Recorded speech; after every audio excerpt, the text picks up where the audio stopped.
Thank you, Kish, for the introduction. And I know we are running behind, so I'm just going to jump right into things. So, yes, I'm David Mirsky from Children's Hospital of Colorado, and today I'll be speaking on congenital CNS infections. I have nothing to disclose.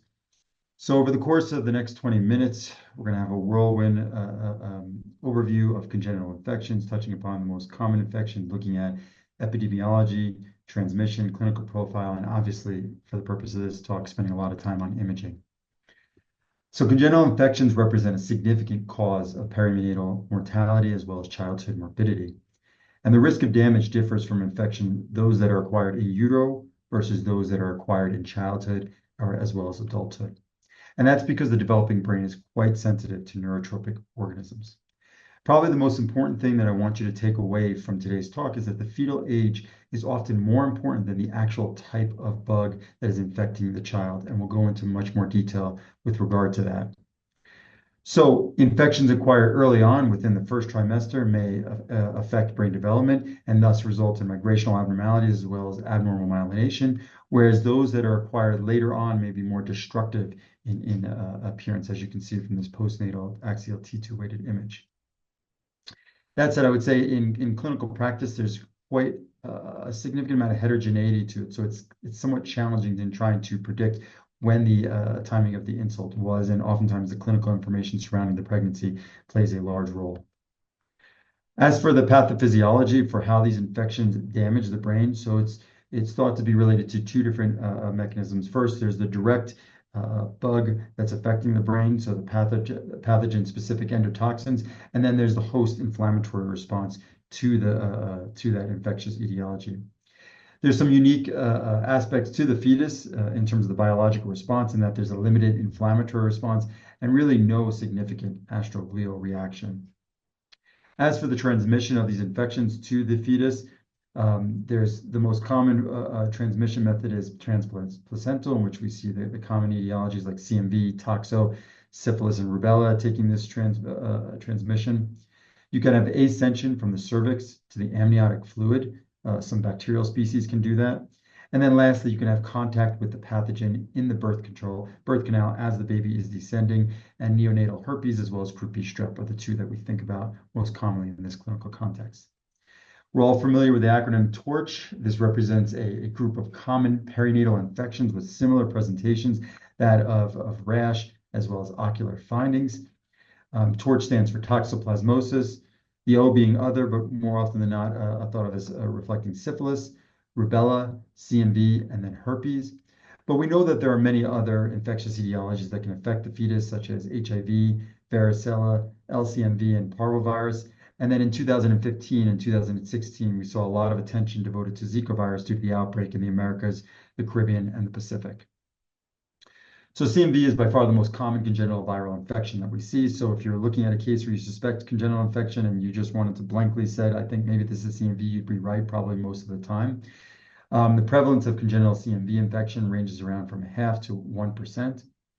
Symptoms are pretty nonspecific. You'll see these types of symptoms in most of the congenital infections. So things like microcephaly, ventriculomegaly, chorioretinitis, jaundice, hepatosplenomegaly, thrombocytopenia, and petechiae.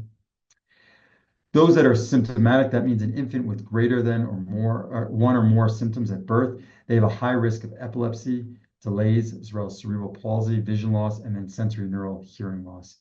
This accounts for around 3,000 to 4,000 births per year. Whereas the asymptomatic form, these infants have no symptoms at birth, and some may go on to develop hearing loss or subtle symptoms later in life. As for the pathogenesis of how CMV affects the developing brain, there's two different hypotheses, one being that there's a viral affinity for the germinal matrix. And this makes sense by the fact that we see lots of abnormalities of the cerebral and cerebellar cortex, as well as periventricular calcium deposition. The other being more of a vascular etiology, where you have hematogenous seeding of the choroid plexus with viral replication in the gray matter, ependyma, and capillary endothelia. And this results in the brain injury secondary to ischemia, a lot of those brain injuries that we see postnatally. I mentioned this before, and you'll hear me mention this throughout my talk, that the severity of imaging findings depends upon the timing of infection. So if a fetus is infected in the first half of the second trimester, they may have significant developmental malformations such as agyria or pachygyria, cerebellar hypoplasia, alterations in myelination, ventriculomegaly, germinalytic cysts, as well as perivascular cysts, calcifications. As you move down or later on in the pregnancy, you have less severe malformative processes and more destructive processes or abnormalities of the white matter. To take a look at some examples of how these patients look postnatally. So white matter abnormalities are fairly common in patients that have been affected by CMV on a congenital basis. Often it's parietal involvement. There's typically sparing of the immediate periventricular and juxtacortical white matter. Oftentimes you'll have anterior temporal lobe white matter cysts as well as swelling. Very common to see calcifications. However, I want to state at the outset that calcifications are not specific for CMV or really any of the congenital infections. You can see it in any injury that results, or any injury to the developing brain can result in calcification, such as metabolic processes, ischemic, genetic. So I don't really put too much reliability on it in terms of pushing me over to say that something might be congenital infection. And then importantly, these are much more easily detected on CT than MRI, and we'll show an example of that. Here's a case example of a 32-week gestation, fetal MRI, axial T2 weighted images through the level of ventricles, shows some cysts in the subependymal region here, and some cysts or swelling in the temporal lobes. Postnatal imaging, it's hard to see, it's a little washed out, I apologize, but there were cysts confirmed in those subependymal regions as well as the cysts within the temporal lobes. And subtly appreciated, but there is a malformation of corticodevelopment here with evidence of nodular folding and thickening, so polymicrogyria. Here's a different example showing again those classic white matter areas of white matter signal abnormality, those patchy parietal areas of signal abnormality, oftentimes with a rind of sparing involving that juxtacortical white matter.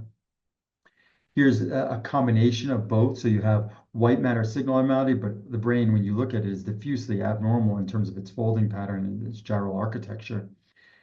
When you look at the susceptibility weighted imaging on this scan, you can maybe make out some faint calcifications there in the region of this cleft here, and I apologize, this is actually a gradient echo.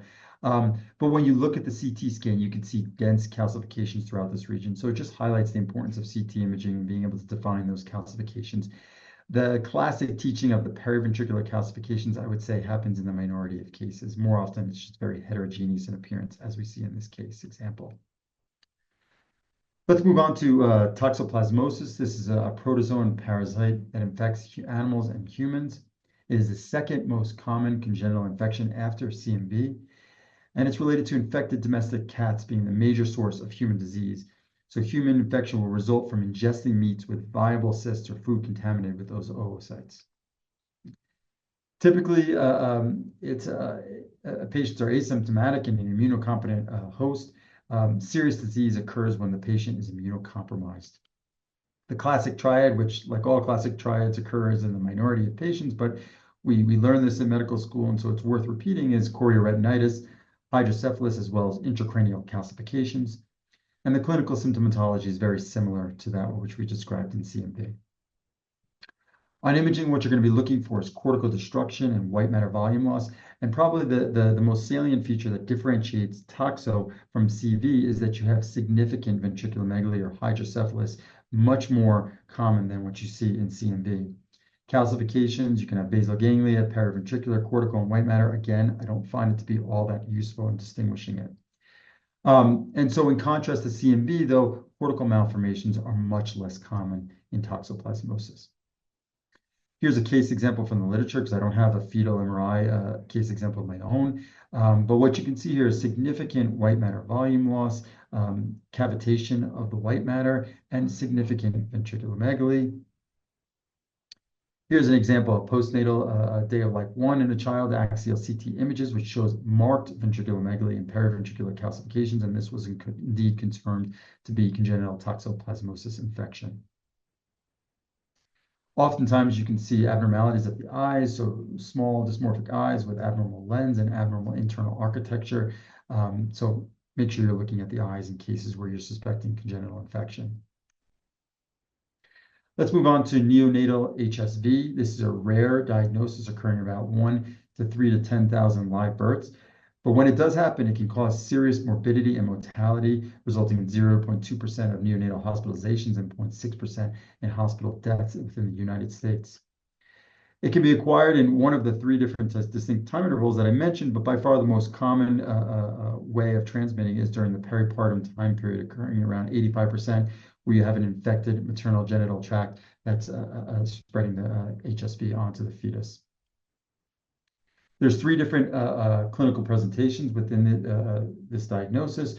The first being disease that's localized to the skin, eye, and mouth, accounting for about 45% of cases. 30% can have encephalitis with or without a skin, eye, and mouth disease. And then finally, 25% can have disseminated disease. Both HSV1 and HSV2 can cause all of these. However, HSV2 is associated with a much poorer outcome. And as we know from postnatal life, when we're looking at childhood cases of concern for HSV, have a very, very low threshold for treating these patients because these diseases can progress very rapidly and have significant morbidity and mortality associated with it, whereas the medication is not as, does not have that many side effects. And so it's worth getting that on board early on if you suspect it. On imaging, when you have intrauterine spread of disease, the imaging appearance is very, very nonspecific. But the more common form, that postnatal spreading of disease, you can have very distinct look to the findings on MR. And so what you'll see are multifocal lesions affecting the gray-white matter, temporal lobes. You'll have hemorrhages as well as watershed ischemia. And a lot of times these are most apparent on the diffusion-weighted imaging. In the chronic state, you can imagine all of these insults are going to evolve into severe encephalomalacia and volume loss as well as gliosis. The appearance differs greatly from those children and adults that are affected by HSV, in that they get more of a limbic type of involvement of HSV involvement. So here's a neonate with irritability and respiratory distress that was confirmed to have HSV infection. And they go on to have an MRI, and you can see the significant ischemic injuries throughout the brain on both sides, left greater than right, on this diffusion-weighted imaging. Here's an axial T2 weighted image of a newborn with concern for HSV. You can see a small hemorrhage locule here, and the white matter looks fairly bright, sometimes challenging to say, is that abnormal or just immature myelination? But we can see that this brain did progress to severe cystic encephalomalacia throughout the supratentorial brain. So devastating injuries is in what HSV can cause. And then lastly, an example of a case that we published many years ago. This is a fetal example of HSV, obviously the end sequela of it, so significant cystic encephalomalacia throughout the bilateral cerebral hemispheres as well as cerebellar hemispheres, really devastating injury. Moving on to perinatal HIV infection. As we know, there's been considerable progress towards eliminating HIV in kids, although hopefully in the next few years that doesn't change due to difficulties with funding of care for people around the world. But it still remains a burden to the world, the global pediatric HIV/AIDS population. Transmission can be via pregnancy, delivery, as well as breastfeeding. Often these children are asymptomatic at birth, though they may present with a diffuse encephalopathy. This is thought to be due to direct effects of the HIV infection, as well as the immune mediators. Opportunistic infections, which we often see in the adult population, is much less common in the pediatric population. So what you're looking for on imaging, the findings are very, very nonspecific. More often than not, you'll just have global atrophy and maybe some calcifications. Sometimes you may actually catch some white matter lesions here, and hopefully this is coming through. You can see some patchy white matter signal abnormality here. And then the secondary infection, it's going to look like whatever bug is superimposed upon the HIV in terms of the imaging findings.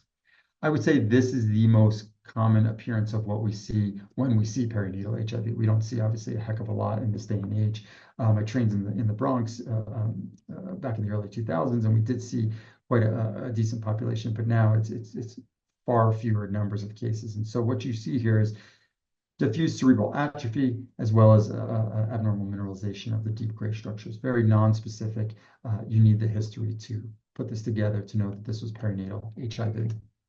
Sorry, let me mute this. And then lastly, we will touch upon Zika virus. This is a flavivirus transmitted by mosquitoes. In 1952, the first case of Zika virus was identified, but since then there's been outbreaks occurring in Africa and Southeast Asia, as well as the Pacific. And we can all still remember, even though now this is 10 years ago, the global health emergency due to the outbreak in the Americas, Caribbean, and Pacific back in 2016. The main risk to pregnant women is during the first trimester, and the overall risk of birth defect or abnormality can range from 6% to as high as 42%, so quite a significant swing. Symptoms are going to include low-grade fever, rash, as well as arthralgia and conjunctivitis, so non-specific clinical history. And what the CDC recommended at that time was to screen all pregnant women that either had current or recent residence or travel to an endemic area or unprotected sexual contact with people in the above category. So why is Zika such a difficult disease, especially in the fetal time period? It's a neurotropic virus that targets and destroys neuronal progenitor cells. It affects neuronal growth, proliferation, migration, as well as differentiation. And ultimately, the end result for these patients is they result with significant congenital microcephaly. And we're all familiar with these pictures that were making themselves throughout the mainstream media of these children being born with very, very small heads. As for the imaging, just like with all the other congenital infections, the severity of imaging findings is going to depend upon the timing of infection. So those infected earlier on are going to have the greatest risk of serious sequela, less likely to occur when the infection is occurring later on in the third trimester. The most common abnormalities that we're going to see are that of ventriculomegaly, severe microcephaly, and then calcifications that are more out by the gray-white junction. So if you want to play that game of CMV being more paraventricular, toxo maybe being more deep gray calcifications, Zika typically is calcifications that are out by the gray-white junction. Again, I still think very challenging to use this information in any intelligent fashion. Other findings that you can see in this patient population is that of atrophy, some malformations like polymicrogyria or callosal dysgenesis, cerebellar hypoplasia, as well as delayed myelination, all have been described in the context of congenital Zika virus infection. So let's take a look at some case examples. This was provided by Dorothy Bulis at DC Children's. It's a 25-week-old fetus. And what we see in these axial and coronal planes are a very, very small brain, diminished white matter volume, ventriculomegaly, and an abnormal signal on that right side there.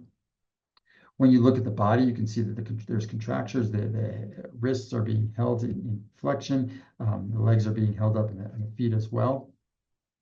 Here's a postnatal example of what we're all used to seeing for these cases. So severe, really profound microcephaly, small brain with gray-white calcifications, and then this classic 3D reconstruction of the CT head where you have such profound microcephaly and you develop this shelf-like concavity to the back of the where the junction of the parietal bones meets the occipital bones. Another example, this one was taken from the literature, from one of the seminal articles that came out during that time. So this is a 14-week gestation where we see profound microcephaly, really not a heck of a lot of normal looking brain material. And then postnatally, here's that 3D reconstruction showing the small head and then the axial T2, as well as the CT images showing the parenchymal calcifications throughout. So really profound microcephaly associated with this diagnosis. To date, there's no specific treatment or vaccines associated with Zika virus. Drug companies and the NIH are still working towards a vaccine. Obviously, the World Health Organization no longer considers this a global health emergency. However, it remains an important pathogen with serious complications, and the full spectrum of the syndrome is still evolving. So in summary, congenital CNS infections represent a significant cause of perinatal mortality and childhood morbidity. The developing brain is very sensitive to neurotropic organisms, and imaging can help diagnose the presence of CNS infection and sometimes be predictive of the specific infectious agent. I know everybody likes to have these take-home slides, so some buzzwords for each of these diagnoses. So CMV, think cortical malformations, temporal lobe cysts, parietal white matter lesions and calcifications. Toxo, think profound, significant hydrocephalus, and then the calcifications, as well as a lack of cortical malformations. HSV, think markedly destructive processes. So look at your diffusion-weighted imaging, look at your susceptibility-weighted imaging for hemorrhages. HIV, very nonspecific, atrophy, basal ganglia calcifications. And then lastly, Zika, profound microcephaly, ventriculomegaly, gray-white calcifications. And so with that, I want to thank Kish and the organizers. I really appreciate the honor to speak to you today. Unfortunately, I'm not going to be able to stay on because I have to get back to clinical service. You could hear my phone ringing in the background. My email is right here, so feel free to email me. I'm pretty good about responding on a quick basis. And not that any of you are going to read all of these references, but if you want to take a screenshot, you're more than welcome to.